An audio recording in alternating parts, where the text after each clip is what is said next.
ప్రియమైన పరిశుద్ధుడమైన సజీవమైన నిజమైన నిత్య జీవము కలిగిన సత్యదేవుడు అయిన ఆకాశమందున్న అంతటా అన్ని సమయాల్లో ఉన్న మా పరలోకపు తండ్రి యేసుక్రీస్తు ప్రభువు నామమును బట్టి మరొకసారి మీ పాదముల చెంతకు వస్తున్నాం. చదువుకునే లేఖన భావం ద్వారా మాతో మాట్లాడండి. నిమెల్లని స్వరాన్ని వినిపించండి. యోగమైన తిబల్లో పాలు పొందడానికి కృపనిమ్మ. చదువుకునే లేఖన భావం ద్వారా పాపకి రక్షణ విశ్వాసకి ఎదుగుదల ముందుకు నడిచే ప్రజలకు అధిక మేమకు నడిపించి సమయోచిత స్థానాన్ని నాకు అనుగ్రహించి మీరు మయం పొందమని యేసునామమున స్తుతించి ప్రార్థించి వేస్తున్నాము తండ్రి. సంఖ్యాకాండము 21వ అధ్యాయం 4 నుండి 9 వరకు. వారు ఏదోము దేశమును చుట్టుపోవాలనని ఓరుకొండ నుండి ఎర్ర సముద్ర మార్గమున సాగినప్పుడు మార్గాయాసము చేత జనుల ప్రాణము సొమ్మసిల్లెను. కాగా ప్రజలు దేవునికి మోషేకును విరోధంగా మాట్లాడి, ఈ అరణ్యంలో చొచ్చుటకు ఐగుప్తులో నుండి మమ్మల్ని ఎందుకు రప్పించితిరి? ఇక్కడ ఆహారము లేదు, నీళ్లు లేవు, విసారము లేని ఈ అన్నము మాకు అసహ్యమైనదని. అందుకు యెహోవా ప్రజల్లోనికి తాపకరములైన సర్పములను పంపెను. అవి ప్రజలను కరవగా ఇశ్రాయేలీయులలో అనేకులు చనిపోయిరి. కాబట్టి ప్రజలు మోషే యొద్దకు వచ్చి, మేము యెహోవాకును నీకును విరోధముగా మాట్లాడి పాపము చేసింది. యెహోవా మా మధ్య నుండి ఈ సర్పములను తొలగించినట్లు ఆయన వేడుకొనమనిది. 8 మోషే ప్రజల కొరకు ప్రార్థన చేయగా, యెహోవా నీవు తాపకరమైన సర్పం వంటి ప్రతిమను చేయించి స్తంభం మీద పెట్టుము. అప్పుడు కరవబడిన ప్రతివాడు దాని వైపు చూచి బ్రతుకునని మోషేకు చెలవిచ్చెను. 9వ వచనం. కాబట్టి మోషే ఇత్తడి సర్పము ఒకటి చేయించి స్తంభం మీద దాన్ని పెట్టాను. అప్పుడు సర్పము కాటు తినిన ప్రతివాడు ఆ ఇత్తడి సర్పమును నిదానించి చూచినందున ఏమైనాడు? బ్రతికెను. ఏం చేశాడు? బ్రతికెను. ఈ చాప్టర్ను కొన్ని వారాల నుంచి మనం చూస్తూ ఉన్నాము. ఇశ్రాయేలు ప్రజలు, దేవుని ప్రజలు ఐగుప్తు దాసత్వం నుంచి వెలుపటికి నడిపించాడు దేవుడు తన కృప ద్వారా. అయితే వారు బయటకు వెళ్ళి వచ్చిన తర్వాత ప్రయాణ జీవితంలో ఏం చేసినారు? మరి సొమ్మసిల్లిపోయారు. అరణ్య యాత్రలో ఏం చేసినారు? అలసిపోయారు. మరి నానా రకాల ఇబ్బందుల పాలు చేయబడినారు. వారు ఏదోము దేశం అంటే చుట్టూ తిరిగి వెళ్ళవలసి వచ్చింది. సముద్ర మార్గమున సాగినప్పుడు వారు మార్గాయాసము చేత ఏం చేయబడ్డారు? వారి ప్రాణములు సొమ్మసిల్లెను. అంటే చాలా అలసిపోయారు. పిల్లలు, పెద్దలు అందరూ కూడా వారు. అయితే అప్పటికి వారు ఏ ప్రాంతానికైతే దేవుడు తీసుకెళ్లాలని ఉద్దేశించాడో ఆ పట్టణాన్ని ఇంకా చూడలేదు. వాళ్ళు చూడని కారణాన్ని బట్టి వారు మార్గాయాసం చేత ఏం చేస్తూ వచ్చినారు? దేవునికి విరుద్ధంగా ప్రజల యొక్క పాపం, దేవునికి విరుద్ధంగా పాపం చేయడానికి వెనుకాడలేదు. మనస్సాక్షిని చంపుకొని వాతవేయబడ్డ మనస్సుతో వారు ఏం చేసినారు? మూలుగుచ్చు. వారు దేవుడు చేసిన మేలును వెంటనే మర్చిపోయి సనుక్కుంటూ లోకంలో కొనసాగిస్తూ వచ్చారు. ఒక్కటి, వారు అగ్ని పరీక్ష లాంటి శ్రమల్లో ఐగుప్తులో ఉన్నప్పుడు వారు పశ్చాత్తాపడి తన దేవుడైన యెహోవా తట్టు తిరిగి మొరపెట్టినప్పుడు, మూలుగుతూ వచ్చినప్పుడు, శ్రమ పడినప్పుడు వారు పెట్టిన మొర ప్రార్థనలు విని వారికి ఒక నాయకుడిని ఏర్పాటు చేసి వారిని వెలుపడికి నడిపించాడు. అగ్ని పరీక్ష లాంటి శ్రమ నుంచి మనం బయట నడిపించినాడని కృతజ్ఞతతో జీవితకాలం అంతా స్తుతించిన నోరు చాలదు.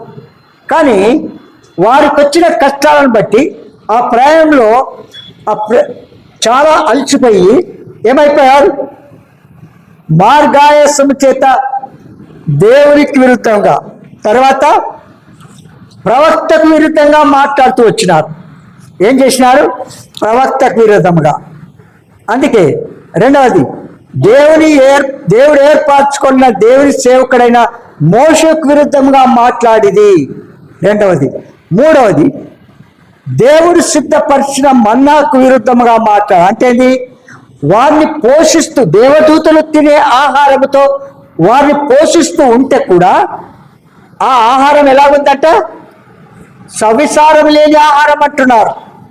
చూడండి, వారిని ప్రేమించి దేవునికి ఇష్టమైన ఆహారం వారికి పెడితే వారు ఏం చేస్తున్నారు? వారు చాలా సనుక్కున్నారు. నానా రకం దేవుడు ఏ పని చేసినప్పటికీ ఏం చేస్తూ వచ్చినారు? అంగీకరించేదానికి బదులుగా సనుక్కుంటున్నారు. ఎంత పెట్టినా తృప్తి లేదు, ఎంత పెట్టినా తృప్తి. ఇవన్నీ చూశాం. తిరిగి నాలుగవది, పాపము చేసిన కారణాన్ని బట్టి దేవుడు వారిని శిక్షించాడు. ఏం చేసినాడు? దేవుడు వారిని పాపానికి న్యాయవంతుడు కనుక పాపము చేసిన వారిని శిక్షించాడు. ఎత్తు శిక్షించాడు? తాపకరమైన విష సర్పములను పంపించి పాపము చేసిన వారందరినీ కాటు వేయగా వారేమైపోయినారు? చనిపోయినారు. మిగిలితబడిన వారు మేము చనిపోకుండా ఉండడానికి వారు ఏం చేస్తున్నారు? ఇక్కడ వారు పశ్చాత్తాపడుతున్నారు. ఐదవది ఏం చేస్తున్నారు? మేము కూడా చస్తామేమో అని వారు ప్రవక్త దగ్గరికి వచ్చి ఏమన్నారు? మేము దేవునికి నీకును విరుద్ధంగా పాపము చేసినాము కనుక ఈ సర్పము కాటు చేత మేము చావుకున్నట్లుగా మన దేవుడిని యెహోవాకు ప్రార్థన చేయుడి అన్నాడు. అప్పుడు మోషే మీదుడు చదువుతూ ఉంటే నేను చేయనప్పు అన్నాడా? అనలేదు. ప్రేమించి తిరిగి ప్రార్థన చేస్తే దేవుడని యెహోవా ప్రవక్తతో అన్నాడు, ఒక ఇత్తడి సర్పము చేసి స్తంభం మీద పెట్టమన్నాడు. కనుక వారు రక్షణ పొందడానికి పాపమును ఒప్పుకున్నారు, పశ్చాత్తాపడ్డారు, వారు చేసిన పాపమును ఒప్పుకున్నారు. మన జీవితంలో కూడా మనుషుల బలహీనతలు ఉంటాయి. వాటిని ఒప్పుకొని ఏం చేయాలి? క్షమాపణ వేడుకుంటే ప్రభు క్షమిస్తూ ఉంటాడు. ఆ ప్రభు సులువైన మార్గం, రక్షణ మార్గం ఏర్పాటు చేసినాడు. ఏడవది, చాలా సులువైన మార్గాన్ని దేవుడు వారికి ఏర్పాటు చేసినాడు. కేవలం ఏం సులువైన మార్గము? ఇత్తడి సర్పము పైన నిదానించి చూసినప్పుడు ఏమైతే పాము కాటు పడినటువంటి వారందరూ విశ్వాసముతో ఆ స్తంభంపై చూసినప్పుడు వారు బాగుపడతారు అన్నాడు. ఆ ఇత్తడి సర్పము మన ప్రియ ప్రభుకు సూచన అని మనం చూసాం, అవునా? చివరిగా కొన్ని ఇంతవరకు స్టడీ చేసిన వాటన్నిటికీ మీకు క్లుప్తంగా మీకు తెలియచేసి ముగిస్తాను. ఈ విధం 5వ వచనంలో నిర్గమకాండము సంఖ్యాకాండము 21:5వ వచనం. కాగా ప్రజలు దేవునికి మోషేకును విరోధంగా మాట్లాడి ఈ అరణ్యంలో చచ్చుటకు ఐగుప్తు నుండి మీరు మమ్మల్ని ఎందుకు రప్పించితిరి? ఇక్కడ ఆహారం లేదు, నీళ్లు లేవు, చవిసారము లేని ఈ అన్నం మాకు అసహ్యమైనదని. చాలు. ఇక్కడ ఏమంటున్నారు? ఎడారిలో ఇశ్రాయేల్ ప్రజలు తమకు ఎదురైన ఇక్కట్ల గురించి, వారి ఆహారముల గురించి, వారి శత్రువుల బలం గురించి, దేవుని తీర్పుల గురించి, ఎడారిలోని స్థితిగతుల గురించి సనుక్కున్నారు. ఏం చేసినారు? వీటన్నిటి గురించి సనుక్కున్నారు. అంటే వారికి దేవుని నాయకత్వం, ఆయన వారు పోషిస్తున్న విధానం, ఆయన వారి కోసం ఎన్నుకున్న స్థలం, నియమించిన నాయకుల గురించి మూలుగుతూ ఉన్నారు. దేవుణ్ణి శంకించడం, ఆయన మీద సనుక్కోవడం ఎంత ఘోర పాపం అంటే, సృష్టికర్త అయిన దేవుని మీద సనుక్కోవడము, ఆయన చెప్పింది చేయకపోవడము ఎంతో అది నేరముగా ఉంటుంది. సృష్టికర్తనే మర్చిపోతే ఇంకా దైవ సేవకులని మర్చిపోకుండా ఉంటామా? కనుక 6 నుంచి 9 వచనాలలో చూస్తాము. పాపము తీర్పు ఏం చేస్తుంది? పాపము తీర్పును తీసుకొస్తుంది. వారు పాపం చేసినారు. పాపము చేసిన కారణాన్ని బట్టి వారికి ఏం చేయాలా? తీర్పు తీసుకొని రావాలా. ఏంటిది చూడండి, మీకు ఎగ్జాంపుల్ చెప్పినాను. పాపము చేపట్టబడిన స్త్రీని ప్రభు దగ్గర తీసుకొస్తే తీర్పు చేయమన్నారా? లేదా? శాస్త్రు పరిశీలు ధర్మశాస్త్రులు నీవేం చెప్తావు అన్నారు. అవునా? అయితే ఈ ప్రజలు కూడా పాపపు తీర్పులు తెస్తున్నారు. పాము విషం లాంటిది. ఎప్పుడైనా సరే ఈ పాము విషం లాంటిది అంటే సైతాను పాము లాంటి వాడు అని అర్థం. ఎలాంటి వాడు సాతానుడు? సైతాను పాము లాంటి వాడు. మన మనుషులంతా ఈ పాపము కాటు తిన్నారు. ఆనాడు ఇశ్రాయేలీయులు, ఈనాడు మనం కూడా ఈ మనుషులంతా పాపము కాటు తిన్నారు. మనందరి స్వభావంలోనే పాపం అనే స్వభావం కలిసిపోయింది. మన స్వభావం అంతట్లో ఏమైపోయింది? మరొకసారి చెప్తాను. పాపం తీర్పును తీసుకొస్తుంది. పాము విషం లాంటిది. సైతాను ఎలాంటి వాడు? సైతాను పాము లాంటి వాడు. మనుషులంతా ఈ పాపపు కాటును తిన్నారు.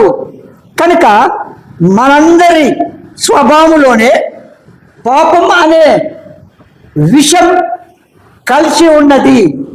ఆనాడు ఇశ్రాయేలీయులు, ఈనాడు మనలో కూడా పాపం అనే విషయం మనలో కలిసి ఉన్నది. అందరూ చనిపోయిన స్థితిలో ఉన్నారు. ఎలా ఉన్నారు? ప్రతి వారు కూడా చనిపోయిన స్థితిలో ఉన్నారు. ఎట్లా చెప్పండి? విశ్వాసులని పేరు ఉంది కానీ ఆ దేవుడు చెప్పిన పనులు ఒక్కటి కూడా చేయడం లేదు. మనం ఏం చేస్తున్నాం? దేవుని భయం లేదు కనుక, దేవుడంటే లెక్క లేదు కనుక ఆనాడు ఇశ్రాయేలీయులు, ఈనాడు మనం కూడా దేవుడంటే భయం లేదు. ఏంటి భయం లేదు చెప్పండి? భయం లేదు కనుక సనుక్కున్నారు, తప్పులు పట్టారు, నేరం పోచారు, ఈ సంవత్సరం లేదు తిండి అన్నారా లేదా? ఈనాడు భయం లేదు కనుక ప్రార్థన సహవాసంలో దేవునితో గడుపుతున్నారా? దేవుడు నియమించిన సమయానికి రాగలుగుతున్నామా? దేవుని సన్నిధిలో గడుపుతూ వచ్చినప్పుడు మనం నేర్చుకున్న ఆచారాలను చేస్తున్నాం. ఏంటంటే నేనేం చేస్తాను? కొంచెం ప్రాణం చేసి వెళ్ళిపోతాను, లేకపోతే కొంచెంసేపు ఉండి పోతాను. ఈ లక్ష్యం దేవుడు చెప్పలేదు. మనం ఊహించి ఆ పాము కాటు సర్పం విషయం ఎలాగుందో ఈ లక్షణాలన్నీ కూడా మళ్ళీ తిరుగుతూ ఉన్నాయి.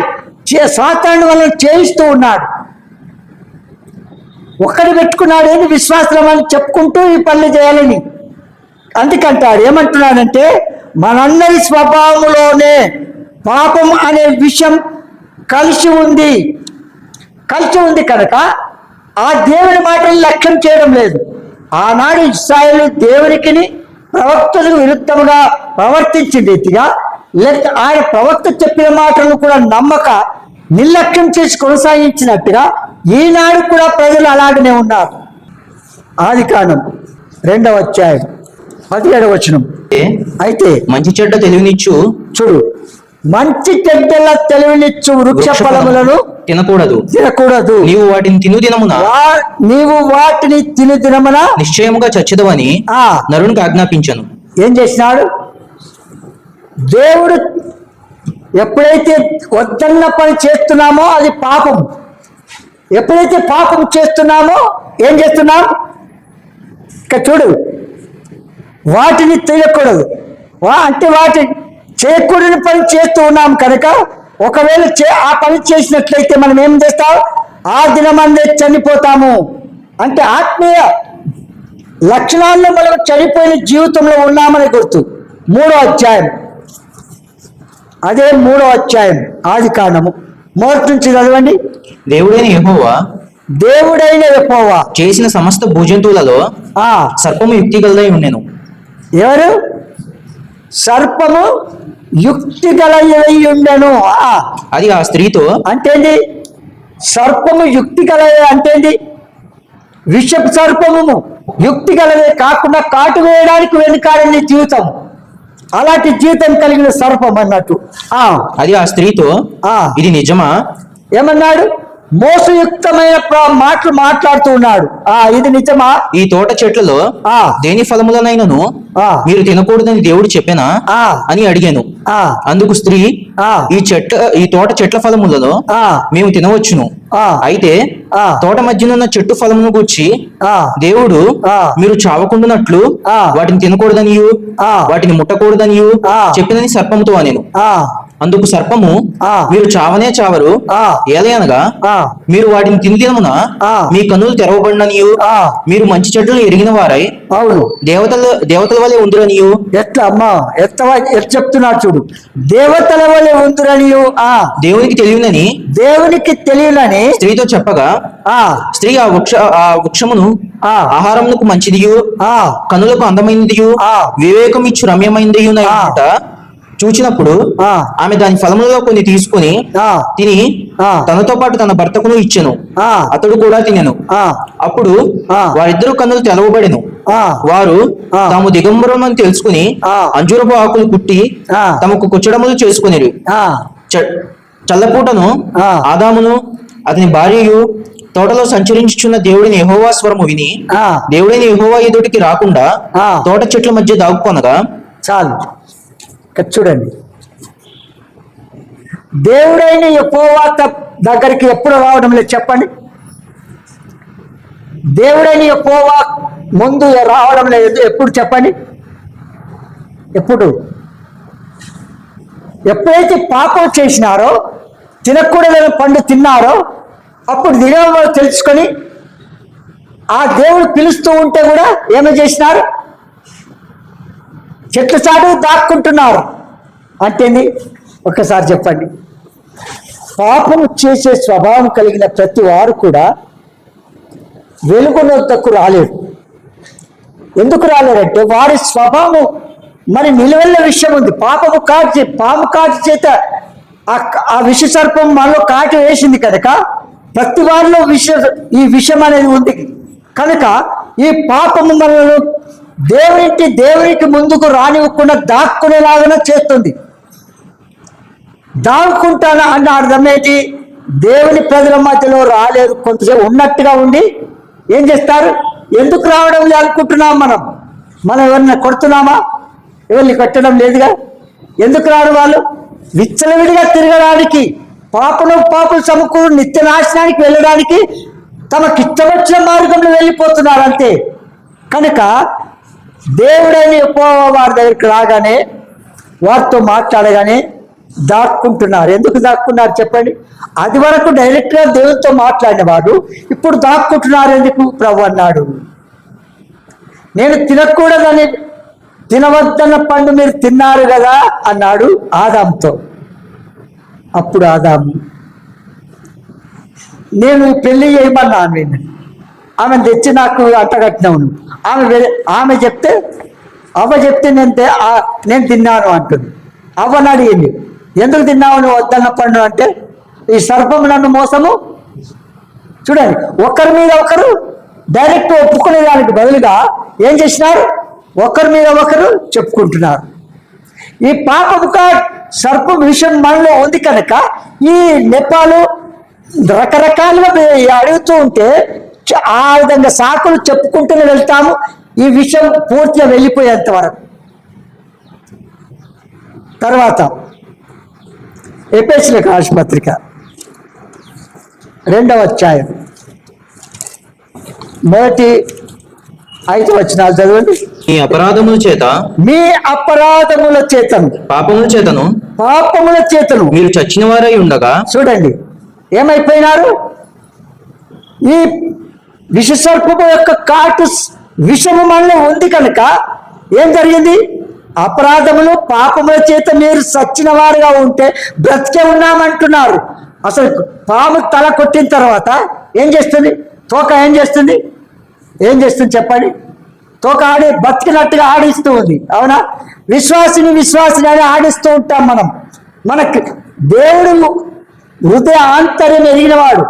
ఒక్కసారి తెలుసుకోండి, దేవుడు చూస్తున్నాడు అనే భయం మనం కలిగి ఉంటే ఆయన రాకడ కొరకు మనం ఎప్పుడైనా సరే సిద్ధంగా ఉంటాం. పాపము చేయకుండా, దేవుని లక్ష్యము చేయకుండా, అవిధులం కాకుండా ఎప్పుడైనా ఉండము ఎప్పుడు ఆయన చెప్పినప్పుడు. అందుకే అంటాడు, పాపముల చేత మీరు చచ్చిన వారై ఉండగా ఆయన మిమ్మల్ని క్రీస్తుతో కూడా బ్రతికించును. ఆ క్రీస్తుతో కూడా బ్రతికించినప్పటికీ కూడా ఆ ఇత్తడి సర్పము నిదానించి చూస్తూ వచ్చినప్పుడు బాగుపడ్డామనే థ్యాంక్స్ ఉన్నవారు తెప్పాల. కనుక ఆ ప్రభు తట్టు చూసినప్పుడు మన పాపము భారము ఆయన మీద వేసినాడు కనుక ఆ ప్రభు మనకు రక్తమంతా కాచి మన పాపములను క్షమించాడు. మళ్ళీ ఆ పాపములోనికి వెళ్ళడం దయచిత్తము కాదు. పాపముల కొరకు చనిపోయిన మనము మళ్ళీ పాపంలోనికి వెళ్ళడం, అది కుక్క వాంతికి చేసుకొని ఏం చేస్తుంది? మళ్ళీ తింటుంది. ఇలానా మన నేచర్, మన స్వభావం, మన మాటలు, మన కదలికలు, మన కూర్చోవడం లేవడం కూడా మన జీవితంలో మార్పు లేదు. రక్షణ పొందక ముందు ఎలాగున్నామో ఇప్పుడు అదే స్థితిలో ఉన్నాం. దేవుడు చెప్పింది ఏ పని చేస్తున్నామని చెప్పండి. రక్షింపబడిన మనము ఒకరికి సాక్ష్యం చెప్పలేని రక్షణ, సువార్త ప్రకటించలేని రక్షణ. చూడండి, దేవుడు నశించిన ఆత్మల కొరకు భారం లేనటువంటి విశ్వాసం. అది ఎలాంటి విశ్వాసం? మీరు పొందిన బాప్తిసం సరిగా ఉందా? బాప్తిసం పొందిన మనం మన పేరు ఆయన జీవితంలో రాయబడాల. అట్టు రాయబడినట్లయితే ఆయన చెప్పినట్టుగా మనం నడుచుకుంటాం. కానీ నడవడం లేదు అంటే ఒక్కసారి మనం పరీక్షించుకోవాలి. ఆ తర్వాత మీరు వాటిని చేయొచ్చు. వాయుమండల సంబంధమైన అధిపతిని అనగా అవిధులైన వారిని ఇప్పుడు ప్రేరేపించు శక్తికి అధిపతిని అనుసరించి ఈ ప్రపంచ ధర్మము చొప్పున మునుపు నడుచుకుంటే, ఈ ప్రపంచ ధర్మము చొప్పున మునుపు నడుచుకున్నారు, ఇప్పుడు నడుస్తూనే ఉన్నాం. వారితో కలిసి మనమందరమును శరీరం యొక్కయు మనుషు యొక్కయు కోరికలు నెరవేర్చుకొనొచ్చు. చూడు ఏం చేసినాము? శరీరం యొక్కయు మనసు యొక్కయు కోరికలను నెరవేర్చుకుంటూ మన శరీరాలను అనుసరించి మునుపు ప్రవర్తించిన మనము అవి కొనసాగిస్తూనే ఉన్నామని అర్థం. కడమ వారి వల్లనే స్వభావ సిద్ధముగా దైవోగ్రతకు పాత్రమై ఉంటుంది. ఏం చేసినాము? దేవుని ఉగ్రతకు పాత్రమవుతున్నామనే సంగతి మర్చిపోయి దేవునితో గడిపేదానికి బదులు, దేవుని ప్రజలతో గడిపేదానికి బదులు మనం ఏం చేయాలి? మన ఓన్ వీళ్ళు అది సరైనది అనుకుంటున్నాం. ఒకరి మార్గం వాళ్ళ దృష్టిగా మంచిగా కాకపోవడం తుదరకరి మరణానికి దారి తీను. సముద్ర 14:12 చూస్తాం, 16, 14, 12 చూస్తాం. కనుక ఇప్పుడు మనం చూడము, తర్వాత చూసుకోనండి. ఏమైపోయింది? దైవోగ్రతకు పాత్రమై ఉంటిమి. ఆయనను దేవుడు కరుణా సంపన్నుడై ఉండి, ఆయనను చూడండి, ఆయన ఎంత కృప కలిగిన వాడు చూడండి, ఎంత దీర్ఘశాంతం కలిగిన వాడు, ఎంత ప్రేమ కలిగిన వాడు చూడండి. ఏమంటున్నాడు? ఆయన కరుణా సంపన్నుడై ఉండి మనము మన అపరాధముల చేత చచ్చిన వారమై ఉండినప్పుడు సైతము మన ఎడల చూపిన తన ప్రేమ చేత మనల్ని క్రీస్తుతో కూడా బ్రతికించెను. ఏం చేసినాడు? ఆ ప్రియ ప్రభు రక్తము కార్చి మన కొరకు మృత్యుంజయ తిరిగి లేచాడు. ఆయన పరిశుద్ధ రక్తం ద్వారా మన పాపాలు కడిగి రక్షించుకున్నాడు. కనుక కృపచేత మీరు రక్షింపబడి ఉన్నారు. ఏం చెప్పంటారు? కృపచేత మీరు రక్షింపబడినారు. ఎడారిలో పాము కాటుతున్న ఇశ్రాయేల్ వారు ఒక్కటంటే ఒక్క నివారణ ఉంది. ఏంటి చెప్పండి? దేవుడు చెప్పిన మాటపై నమ్మకం ఉంచి స్తంభం మీద ఉన్న కంచుపామును చూడాలి. ఇదంతా మన పాపాల కోసం దేవుడు క్రీస్తు ద్వారా చూపిన నివారణకు గుర్తు. క్రీస్తే అన్నాడు. చూడండి, యోహాను సువార్త 3వ అధ్యాయం 14-15. అరణ్యంలో మోషే సర్పమును ఎలాగో ఎత్తెనో చూడండి, అరణ్యంలో మోషే సర్పము ఎలాగెత్తనో అలాగే విశ్వసించు ప్రతి వాడును నశింపక ఆయన ద్వారా నిత్య జీవం పొందినట్లు మనుష్య కుమారుడు ఎత్తబడవలను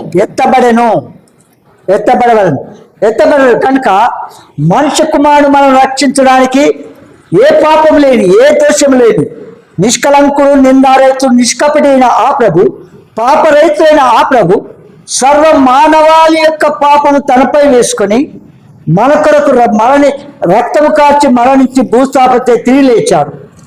నమ్మిన వారికి రక్షణ కలుగజేసినాడు, నమ్మని వారికి శిక్ష అని తెలియజేస్తూ వచ్చినాడు.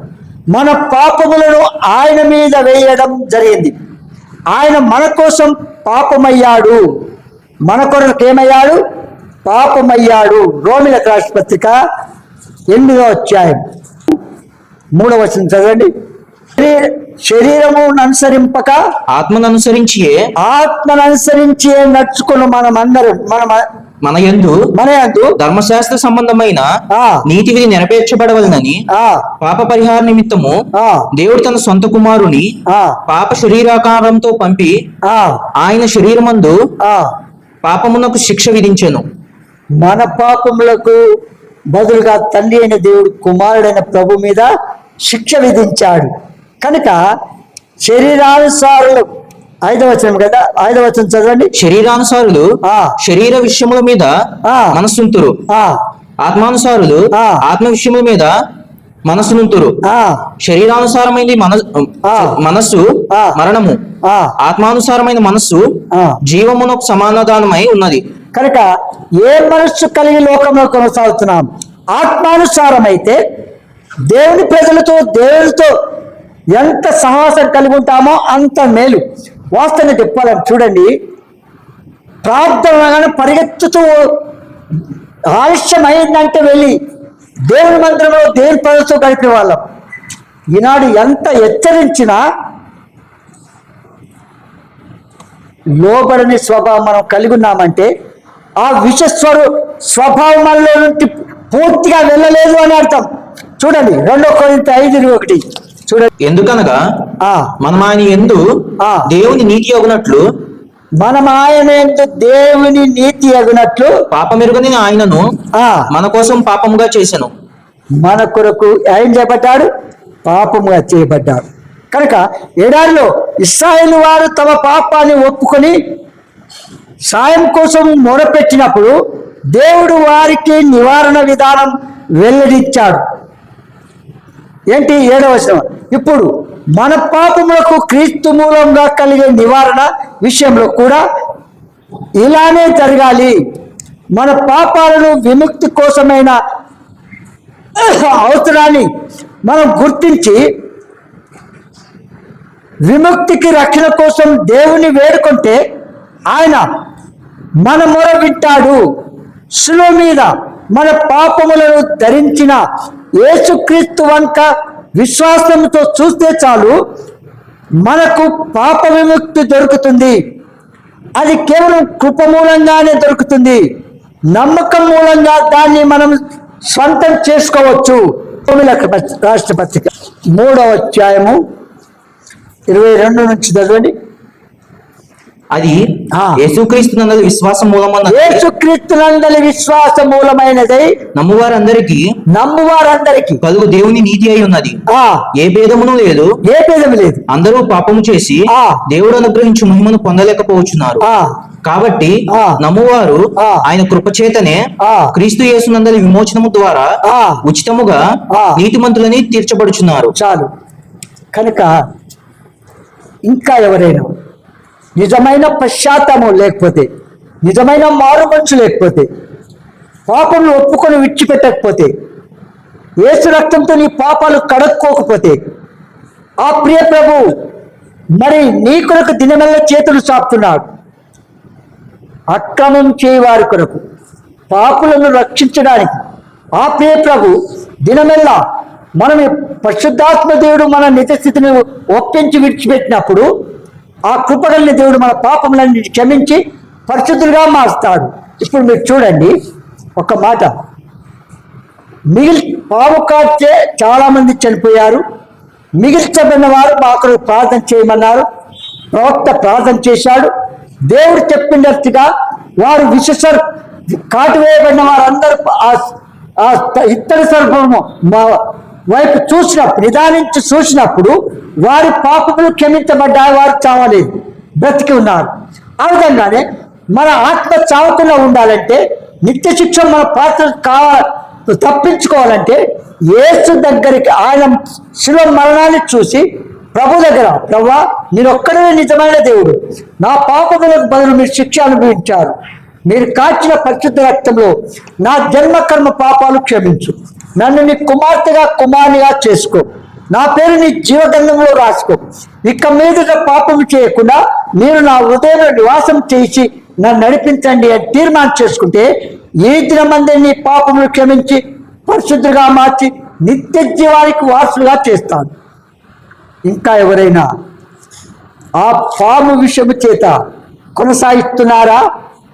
ఒప్పుకొని విడిచిపెట్టాలని ప్రభు పేట మనం చేస్తున్నాం, ప్రార్థన చేసుకుంటాం. ప్రియ తండ్రి, యేసునామమున మరొకసారి పాసనికి వస్తున్నాం. మా ముందుకు తీసుకొచ్చిన లేఖన భాగములన్నింటి బట్టి మీకు వందనాలు. ఇశ్రాయేలు విష సర్పము చేత కాటు వేయబడినప్పుడు అనేకులు మరణించారు. అయితే నీ తట్టు చూసినప్పుడు, మొరపెట్టినప్పుడు, ఇత్తడి సర్పము చూసి నిదానించి చూసినప్పుడు విషసర్పము చే కాటుగా వేయబడినప్పటికీ వారు మరణము తప్పించుకున్నారు. ఆ విధంగా ఈ లోకంలో మమ్ములను కూడా పాప విషయం మాలో కొనసాగుతుండగా విశ్వాసముతో నీ తట్టు చూసి, శిలువ తట్టు చూసినప్పుడు మీరు కాచిన పరిశుద్ధ రక్తంలో మా పాపములు కడిగి పవిత్రులుగా చేయడానికి మీరు సిద్ధంగా ఉన్నారు. కనుక ఇంకా ఎవరైనా సరే ప్రభా పాప విషయం చేత కొనసాగుతూ వాటిని విడిచిపెట్టకుండా ఉన్నట్లయితే నేడే వారి పాపములు యేసు రక్తంతో కడుక్కునే పరిశుద్ధులుగా తీర్చబడి నిత్య జీవానికి వారసులుగా చేయవలసిందిగా కోర్చు. యేసు నామమున స్తుతించి ప్రార్థించి వేడుచున్నాము తండ్రి, ఆమేన్.